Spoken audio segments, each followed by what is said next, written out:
For over 3 centuries, every king of this dynasty met the same fate, not in war, not by betrayal, but by something unseen that followed the crown itself. The moment a new king was crowned, the countdown began: madness, unexplained illness, whispered voices in empty halls, and deaths so disturbing they were erased from official history. Priests prayed, scholars warned, and the people feared the throne more than their enemies. Because this was not just a royal family, it was a bloodline trapped inside an ancient curse.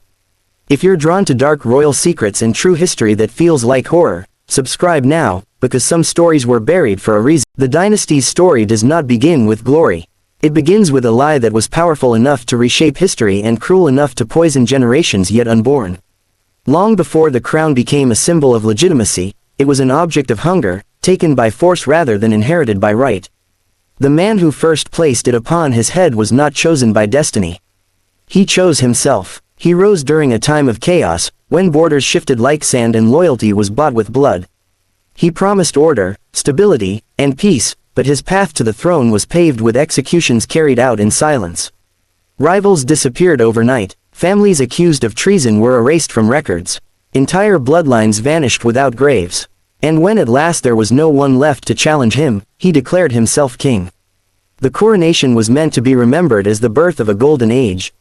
Bells rang across the capital. Nobles gathered beneath banners stitched with fresh symbols of power. Priests spoke blessings meant to bind heaven to the throne.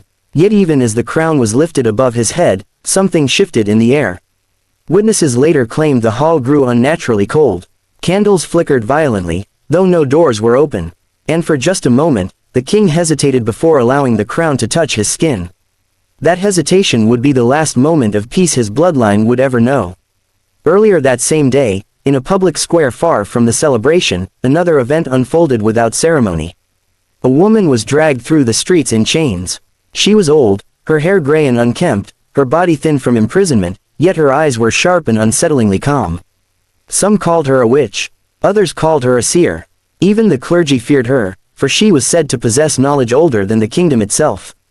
Her crime was never officially recorded. The accusation was vague: treason, heresy, spreading fear. But those who had heard her speak knew the truth. She had warned the king that power taken unjustly does not die with the man who steals it. It echoes, it waits, and it returns through blood. She was brought to the square just as the coronation ceremony reached its climax. As the executioner raised his blade, the woman asked to speak. The guards hesitated, the crowd fell silent, and though the king was not present, her words carried as if they were meant for him alone. She said the crown would never rest easy. She said every king of his line would rule beneath an unseen weight. Some would suffer in their minds, some in their bodies, some would lose everything they loved, and none would escape. The last king, she said, would beg for death before it came. The blade fell before she could finish. Her blood spilled across the stone, soaking into the ground where, years later, the throne room would be built. No monument marked her death. No record preserved her warning. Yet something older than memory took notice. The first king ruled for less than a year. At first, his illness was subtle. He complained of headaches that no medicine could ease. He stopped sleeping through the night, claiming he heard voices just beyond his chamber doors. He accused servants of spying on him, then dismissed them in panic. His hands trembled constantly. His skin lost its color. And soon, he began screaming in his sleep, begging unseen figures to leave him alone. Physicians found nothing wrong. Priests prayed harder. The king grew weaker by the day. One night, he was found collapsed beside his bed, eyes wide open, fingers dug so deeply into his chest that they tore skin. He died believing something was trying to escape from inside him. The crown passed to his son. The court told itself the death was natural. Stress, they said, the burden of leadership. The new king accepted the throne with caution. He had watched his father unravel, and he intended to rule differently. He surrounded himself with advisors. He strengthened the church's influence. He commissioned new temples and declared days of repentance. For a time, the kingdom prospered. Then the pattern returned. This king began to lose his eyesight. Slowly at first, blurred vision, shadows at the edges of his sight. He claimed figures stood behind the throne during council meetings. When advisors turned to look, nothing was there. Eventually, he went completely blind. And yet, he insisted he could still see. He described faces in perfect detail. Faces no one else recognized. He died in darkness, screaming that the shadows were closing in. Another king followed. This one was strong, confident, and dismissive of superstition. He laughed at talk of curses. He mocked the clergy for spreading fear. He ruled aggressively, expanding borders through conquest. But soon after his coronation, his children began to die. One by one. No illness explained it. No enemy claimed responsibility. Each death occurred within weeks of his accession. He buried his last child and was dead himself before the year ended, his body racked by seizures that bent him nearly in half. By then, the whispers had spread beyond the palace. The people noticed that kings died young. They noticed the strange timing. Always after coronation, never before. Mothers warned their children not to speak the dynasty's name after dark. Soldiers avoided swearing loyalty directly to the king, choosing vague oaths instead. The crown was still revered, but it was no longer admired. It was feared. Inside the palace, the atmosphere grew unbearable. Servants refused to walk certain corridors at night. Candles extinguished themselves without wind. Mirrors cracked on their own. Kings complained of footsteps behind them when they were alone. No one ever found the source. One ruler attempted to break the curse through devotion. He ordered constant prayer, public confessions, acts of repentance meant to cleanse the bloodline. He stood before the people declaring the dynasty purified. That same day, during a ceremony meant to display divine favor, he collapsed and choked on his own blood in front of the crowd. Another king turned to forbidden knowledge. He summoned mystics and scholars from distant lands. They warned him that the curse did not follow the family. It was bound to the throne itself, to the place where blood was spilled, to the crown that carried memory. He ignored them. Weeks later, he was found dead sitting upright on the throne, eyes open, mouth frozen in terror. No wounds, no poison, no struggle, only fear. With each generation, the reigns grew shorter. The deaths more grotesque. The dynasty responded with desperation. They married within noble bloodlines, believing purity would protect them. They built monuments, tombs, and statues, trying to anchor themselves in history. They erased records of previous deaths, hoping silence would weaken whatever haunted them. Nothing worked. The most tragic king of them all ascended the throne believing knowledge could save him. He studied the deaths obsessively. He delayed his coronation for months. He refused to sit on the throne. He slept in different chambers each night. He wore charms beneath his robes and surrounded himself with guards. For a time, he survived. Then he began hearing whispers in the walls. He claimed portraits moved when he wasn't looking. He accused his reflection of smiling without him. During council meetings, he answered questions no one had asked. The curse was patient. It always was. He died screaming that the crown was tightening around his skull, even though it rested untouched beside him.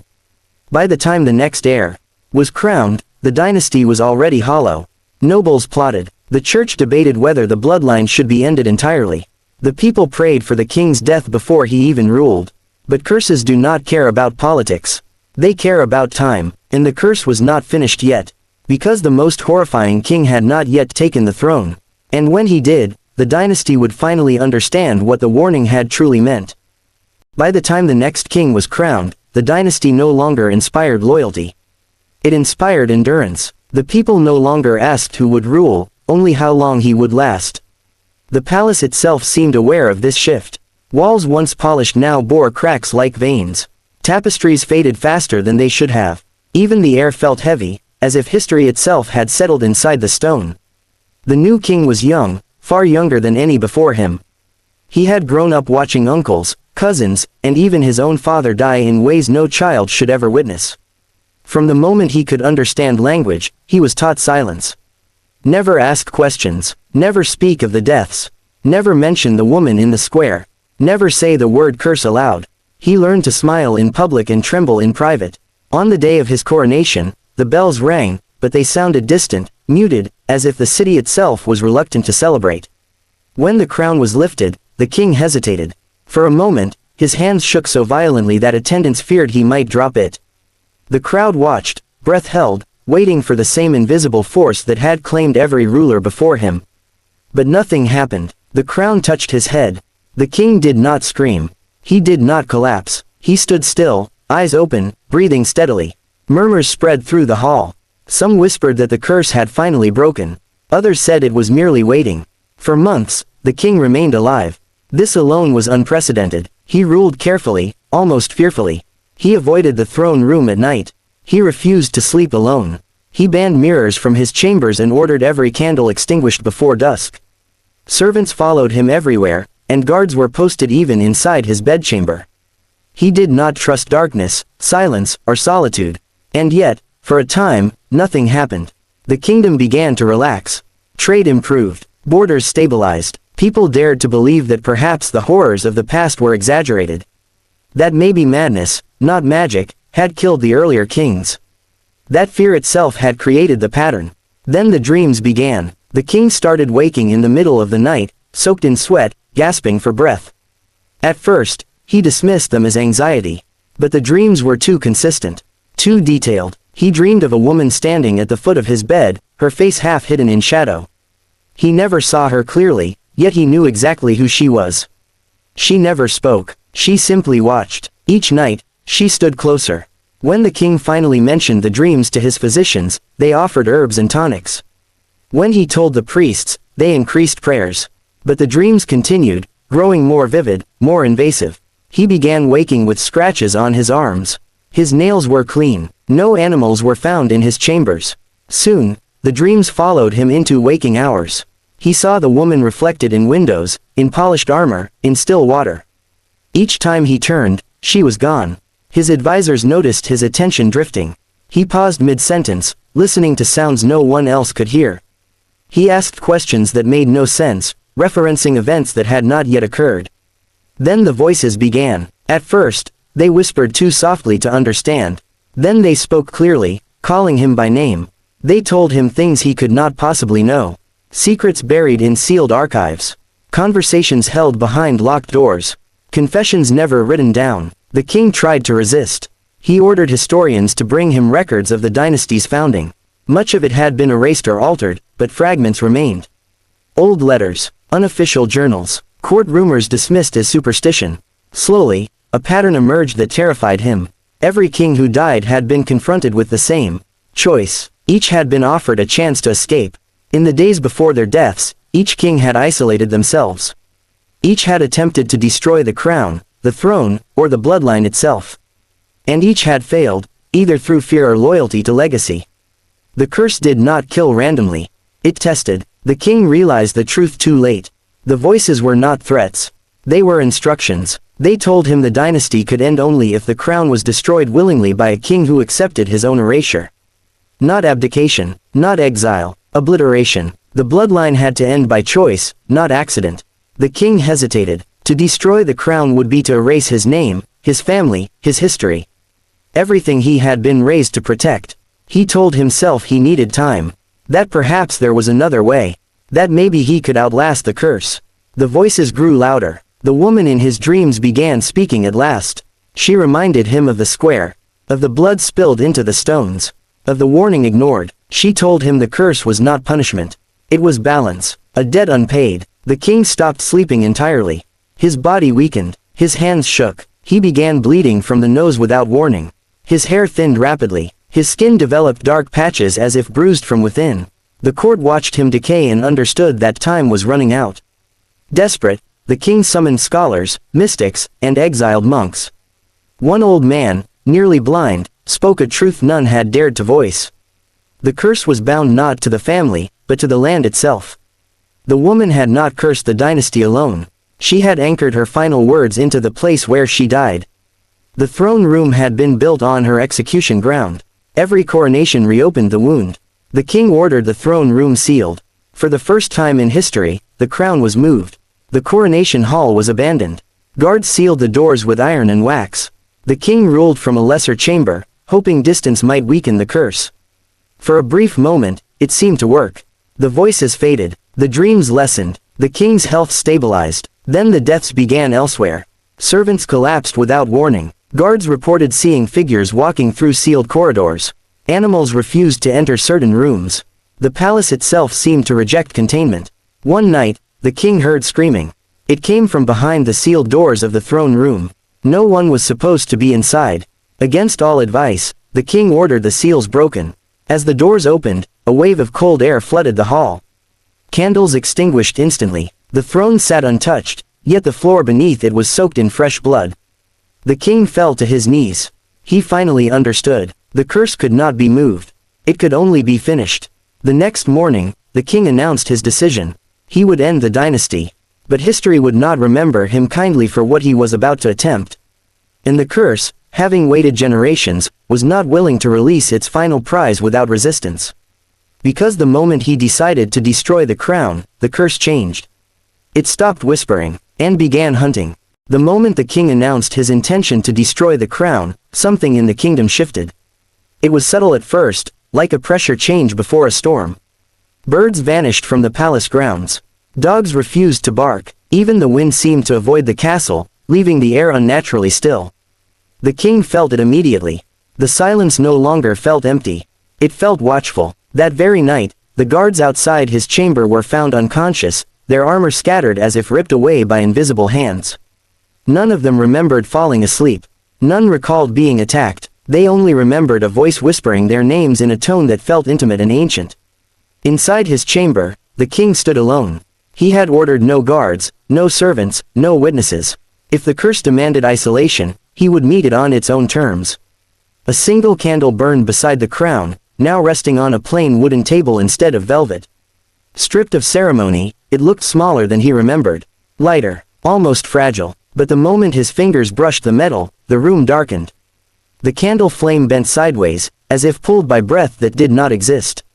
The walls began to sweat, thin streaks of moisture crawling downward like tears.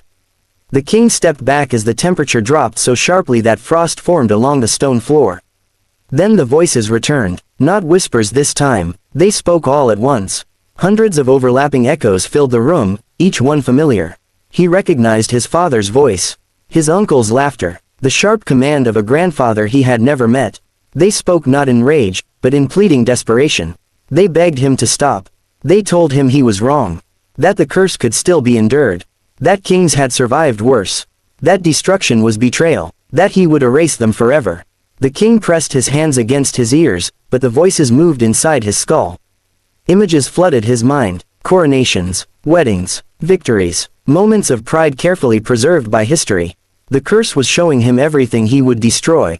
And then, finally, the woman appeared. She stood between him and the crown, fully visible for the first time. Her face was pale, her expression neither cruel nor kind. The rope marks were still visible around her neck. Her eyes held exhaustion deeper than hatred. "You were warned," she said softly. The king found his voice shaking as he asked why she had done this. Why she had condemned generations who had never harmed her. She did not answer immediately. Instead, she showed him the truth. The founding king had not only ordered her execution, he had ordered her erased. Her name struck from records. Her children sold. Her body buried beneath stone so no grave could be mourned. Her death had not been justice or fear. It had been convenience. The curse was not revenge. It was memory. "You wear stolen power," she said. "I only made it heavy." The king knelt. He understood now that the curse had never wanted blood. It wanted acknowledgement. It wanted the dynasty to accept that its greatness was built on deliberate cruelty. That silence was the true sin. The woman told him the crown could still be destroyed. But now, the price had changed. He would not simply end the bloodline. He would be forgotten. No statues, no tomb, no mention in history. His name would dissolve into obscurity, preserved only in the land itself. The dynasty would end not with a scream, but with absence. Before the king could respond, the palace shook. A deep rumble echoed through the halls as cracks spread across the ceiling. Somewhere in the distance, stone collapsed. The curse was losing patience. It had waited too long to be denied again. The king grabbed the crown. The moment he lifted it, the room screamed. Not with sound, but with sensation. Pain tore through his body as if the weight of every past king pressed down upon him. His knees buckled. Blood poured from his nose and ears. His vision blurred, yet he forced himself forward. He staggered toward the hearth.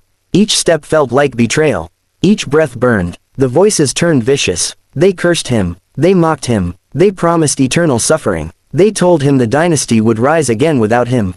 That he would die alone and unloved. The woman said nothing. She only watched. With the last of his strength, the king raised the crown and hurled it into the fire. For a single heartbeat, nothing happened. Then the flames turned white. The crown did not melt. It screamed. Metal twisted unnaturally, folding inward like flesh. The air shattered with a force that knocked the king backward. The fire exploded outward, extinguishing itself instantly, leaving only darkness. In silence. No voices. No woman. No curse. The king lay on the cold stone floor, breathing shallowly. His body was broken, but he was alive. He laughed once, weak and disbelieving, as tears streamed down his face. He had done it. The dynasty was over. But the land was not finished. As dawn broke, the palace began to collapse. Walls cracked. Towers leaned. The throne room floor split open, revealing earth stained darker than stone should ever be. Servants fled. Guards abandoned their posts. The castle emptied itself as if rejecting the very idea of rule. By noon, the king was gone. No body was found. No grave was dug. No records mentioned his fate. History simply skipped from one era to another, as if an entire reign had never existed. But travelers passing the ruins centuries later would report something strange. On quiet nights, when the wind passes through broken stone, they say it sounds like breathing. Not angry, not vengeful, just finally at rest. The centuries that followed did not treat the end of the dynasty as a tragedy. They treated it as an absence so complete that it unsettled anyone who noticed it. Other kingdoms fell with noise, wars, rebellions, betrayals written in blood and stone, but this one simply faded, as if history itself had decided to look away. At first, chroniclers assumed the records were lost. Fires happened, libraries collapsed, wars destroyed archives. It was easy to believe that time had merely been careless.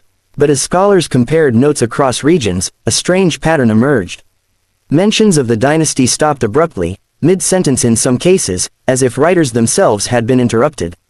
Coins bearing the royal seal were rare, and those that survived were often worn smooth, as if intentionally rubbed until the symbols vanished. Even songs and folk tales avoided names, referring only to the old kings, or the silent rulers. No one could explain why. The land around the ruined palace told a different story. Travelers described an unease that had nothing to do with fear. The air felt heavy, but not hostile. Birds flew over the area but never landed. The stones of the ruins were always cool to the touch, even in summer, and warm in winter, as if the earth beneath them regulated its own memory.